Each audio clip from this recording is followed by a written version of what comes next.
சொல்றது ஈஸி. யாரோட உலகத்துக்கு சமைச்சு பாருங்க. தெரியல. சமைக்கும் போது ஒரு லவ்வோட சமைக்கிறதா, அதான் பாதி ருசியே. வெங்காயம் நறுக்கும் போது கூட ரசிச்சு நறுக்கணும், லவ்வோட. அண்ணே வேண்டாம் வேண்டாம், நீங்க லவ்வோட வேண்டாம், நீங்க சாதாரணவே நறுக்கு. This journey is unique and different.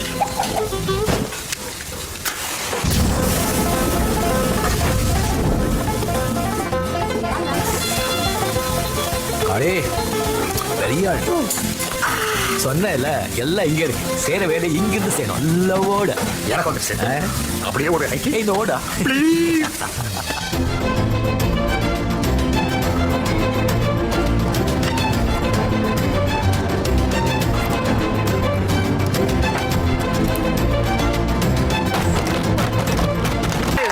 குழந்தைகளா, சாப்பாடு அடிப்படை விஷயம். நல்லா இல்லைன்னா கேள்வி கேட்கணும், இல்லைன்னா நாமளே இறங்கி மாத்தணும். நல்லா இல்லை நல்லா சொல்லி இத்தனை நாள் அதே சாப்பிட்டு இருக்கீங்களே.